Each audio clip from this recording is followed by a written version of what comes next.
De Minaur battles into Qatar Open last 16 with straight sets victory. Alex de Minaur marked his first match as a 26-year-old with a hard-fought win, overcoming a determined Roman Seyfulin 6-1, 7-5 to advance to the last 16 of the Qatar Open.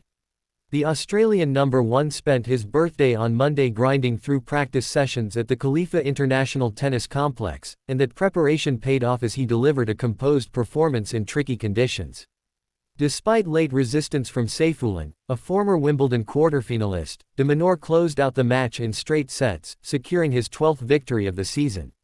While the second seed celebrated his milestone win, the tournament saw a major first-round upset as Novak Djokovic suffered a shock defeat. The 37-year-old, making his return after injury cut short his Australian Open campaign, fell to Matteo Berrettini 7-6, 7-4, 6-2. Strong start in blustery conditions. In cool, humid, and blustery conditions, de Minaur adapted well, describing the challenge of playing in swirling winds that disrupted tactics. "Oh man, these are tough days," he said with a smile. "It's cold, it's windy, you don't really want to get out of bed, but once you're on court, you've got to do whatever it takes, whether it's ugly tennis or pretty tennis." Fortunately for de Minaur, much of his tennis was on the prettier side, while Seyfulin struggled, committing 44 unforced errors and still searching for his first win of the year. The Australian stormed through the first set in just 36 minutes, reeling off 5 consecutive games. He looked firmly in control after breaking for a 3-2 lead in the second set and later served for the match at 5-4.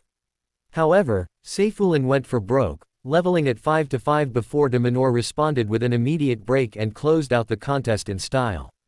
The victory marked de Minaur's 200th tour-level win on hard courts and set up a familiar last 16 clash with Dutchman Botic van de Zandschulp, his first-round opponent at the Australian Open last month.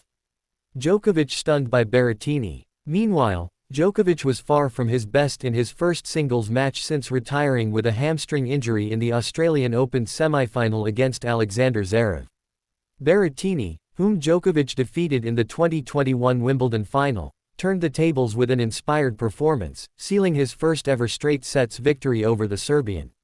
Despite the loss, Djokovic made no excuses. "I didn't have any pain or discomfort, I was simply outplayed by a better player today," he admitted.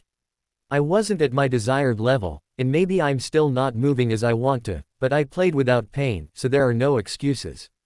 He played a masterclass match, to be honest.